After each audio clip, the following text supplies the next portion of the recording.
Don't start running until you hear what I have to say.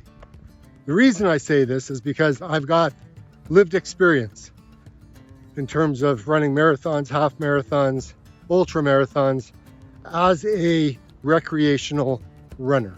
Well, good morning. It is a good morning. It's gonna be really hot today. So this is an intentional walk, just trying out I don't know what this is. I don't know if it's day one or if it's day two. I really don't care what day it is. I'm just out walking, just trying to figure out what is going on with my knee and see if it's gonna feel any better. It was perfectly fine on Sunday and Saturday, but I did do a bit of walking those days, and now I'm back to, what is this, Tuesday now? And I had to ice it last night. I mean, it wasn't painful. It was just like, I knew it was there, like I don't know, like a constant, not numbness, but a constant dull irritation. I don't know what else to call it, but I'm definitely not running. I'll talk to you about it when I get to this, whatever. If you're anything like me and you're coming back from a running injury, or if you're starting up for the first time in a very, very long time, or you're just starting for your very first time because you've never run before. Look, there's a lot of different ways that you can run, but you need to understand, I guess the first thing is, why are you going to run in the first place? What is the reason? Why would you do this very high impact kind of sport? And the reason I'm asking that question is because if you don't know why you're doing it and you don't necessarily have a plan, sometimes things cannot go the way that you hope that they're going to go. It's going to look very different. Like for me, I started running using the Maffetone method in this particular location way back in 2019. Back then, I didn't know what it was going to involve. I had no idea what it was going to do for me. But one thing that I did know is what I was doing with my running wasn't working. Wasn't getting any faster. I was picking up injuries. Was burned out. I'd start and then I'd stop. It just wasn't something that was very enjoyable. And I knew I needed something different in my life. I changed my shoes to zero drop ultra shoes. It's the Ultra Torrens. I also started using the Maffetone method, which is a method of keeping your heart rate in your fat burning zone, and it allows you to build an aerobic base without burning out, without getting too tired. It's a very easy, simple way to do the math, because you're going to be using your watch for your heart rate training. Basically, that's what it does, right? So that was the approach that I decided to take all those years ago.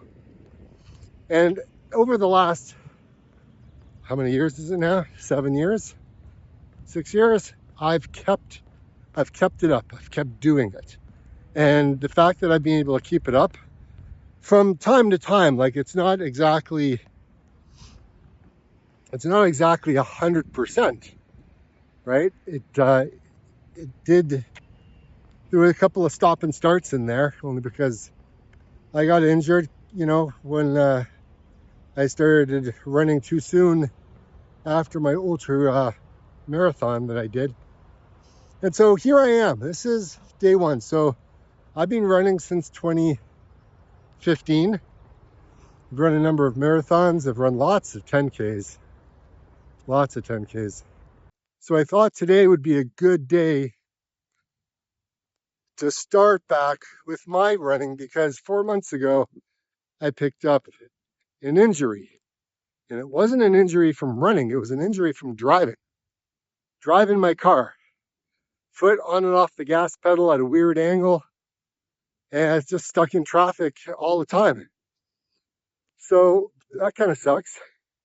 So anyways, I picked up this injury, my meniscus. It's a strain, it's not a tear that I know of, but inflammation was along the joint line. And so anyway, so I've been working at trying to get it to feel better, doing laser therapy and a lot of different movements. And anyways, I've got the go ahead to start kind of walking and maybe even try run walking, because ultimately I want to get back into running. Now, there is a problem with all of this. I've gained a lot of weight. I've gained, I mean, it's over 30 pounds, man. Like, I thought it was 30 pounds, but nah, I think it's closer to 40. Got to start somewhere, right? About a week ago, I went for a hike in one of the areas that I normally go. It's beautiful down here. Just get to hear the river. I think I'm back. Maybe not fully back. But right now, all I got is a blister. For my knee, feeling pretty good. Yeah, my God. Could you imagine? Do you ever feel like you'll never be able to run again? You kind of get down and out, and then all of a sudden you have like an epic hike or walk, or you just wake up feeling good, and then you're like, wait a minute. It doesn't hurt. It does not hurt. I feel awesome. And it went extremely well, up and down and all that kind of stuff. And I felt really, really, really good. A couple of days after, though, kind of started to kind of feel the knee a little bit. So today I'm in a park that was just, I don't know, built, I guess, because a lot of this didn't exist. Like, this trail didn't exist. The benches didn't exist. The lampposts didn't exist. The playground, it's all new. And this was my training ground for a while when I did my 90 days of running straight. And that route doesn't exist anymore because of the changes that they've done to this place. And so right now I thought, hey, you know what? I'm going to start making some new memories, new tracks, and I'm going to get out here and just put in the miles, per se, in this new place. Start creating some new memories. So this essentially is kind of what day one looks like, just getting my feet back up underneath me and just trying to move forward. You know, you got to start somewhere. So that's what this series is. A series of me, just the average dude trying to get back to where I once was in terms of being a runner. And if I have to walk my way back, that's what I'll do, because I walked my way to becoming a runner all those years ago. So I know what it takes to lose the weight, because I lost 100 pounds before. Life has a funny way of, right, just hitting you when you least expect it. And your life goes topsy-turvy for a while. And you're like, holy crap, I just feel like I'm looking one way and I'm getting hit by a truck the other way. And I know a lot of people have it worse off, really bad. But just because mine isn't as catastrophic as others, it doesn't mean that mine is invalidated, you know? Sometimes people say, whoa, well, you think you got it bad. Well, what about this person? I get it. I get it. I know. But just because yours isn't as bad as what theirs may be, it's still bad for you. And you still have to go through that emotion, right? So for anyone who's going through some of what I've gone through, I mean, I've lost friends to terminal cancer. I've lost friends to, unaliving themselves. I've lost friends in the sense of them being very narcissistic. I've gotten rid of those types of friends over the years. I've gotten rid of a lot of people who don't serve me in a good way. People who are very toxic, I've removed out of my life. And yeah,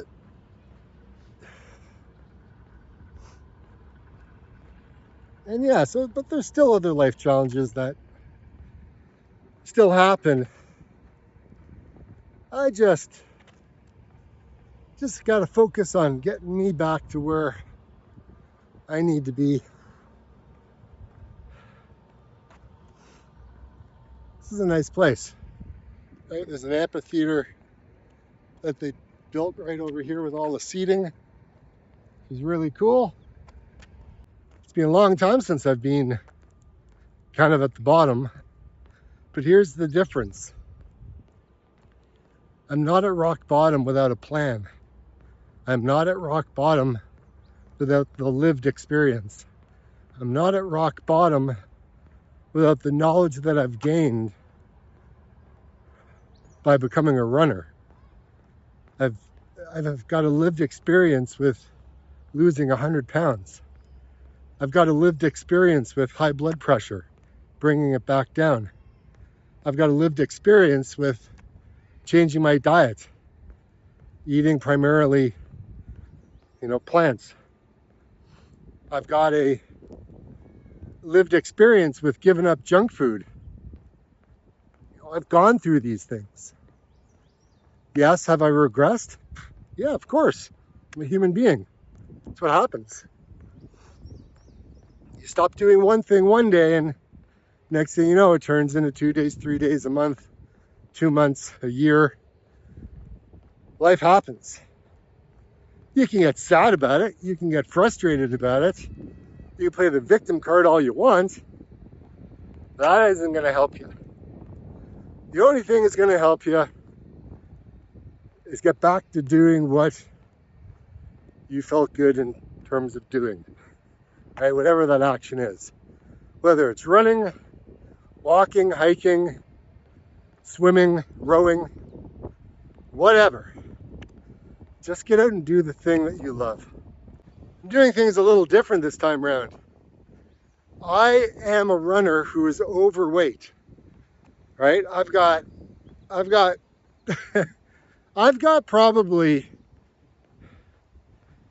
probably got 50 pounds that I can lose that'll make me a better runner. And the reason that I say this is because I didn't start running until I was a lot less than what I weigh right now. Like right now, I'm 230 pounds. When I first started running all those years ago, I think I was 10 pounds lighter. I think that's what it was. And I walked. I did a lot of walking to kind of get my weight down. It was too heavy. It hurt too much on my joints. And that was like a decade ago. So now that I'm in my 50s, things are a lot different. And I have to really pay attention to what the heck is going on. I can't just willy-nilly go out and do these things. So I have to have a structured plan in terms of 2 days in the gym, strength training, at least 1 day of riding my bike. I find having so much weight on my joints and with all the impact by running, it's like 4 times the amount. So that's a lot of weight. And quite frankly, I've learned my lesson from that. Since I'm feeling better, I'm gonna not push it. I'm gonna pay attention to what my body's telling me and give it what it needs. If it needs rest, I give it rest. If it needs ice on the knee, it's ice on the knee. If it's to stop for a while, I'll stop for a while. I am listening and paying attention. That's just something so important to me as I get older. So 3 days of running / walking / hiking is in the cards. And then 1 day of rest. That's essentially where I think I'm gonna land on this. I may go for a walk on the days that I do go to the gym. I just don't know. It's a lot of timing. But I need to be open-minded to other forms of fitness. I can't just run and run alone as I get older. As much as I want to, I don't see that being a smart path forward. Am I going to see the results that I want to see? Look, my number one goal right now is to lose the weight. That's the number one goal in this.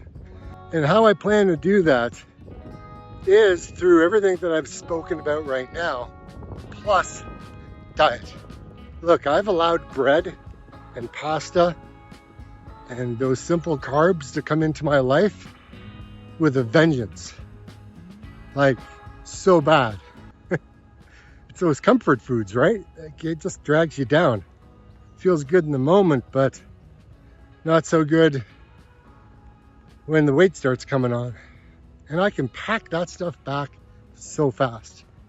So, diet changes are very important. Now, the big one that I have to contend with is the ego. The ego screams loud, right? And I think it screams louder because, you know, I've been that runner who's been able to run 50 miles. I've been that runner who's run marathons, run 90 days in a row, lost the weight. You know, I've been that guy.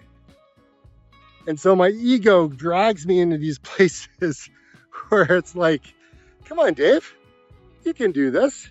You can run. Just ditch the plan. Just get out there and run. Be happy, right? Don't be so miserable. You know, it's the weird things that talks to you all the time. So there are days where I'm just like, shut up, evil Dave. Shut up, evil Dave. The good Dave. Come on, good Dave. You've got this. Sometimes that goes through my head. Sometimes evil Dave wins. Well, evil Dave's been winning for a while. Time for a change. Get out and run.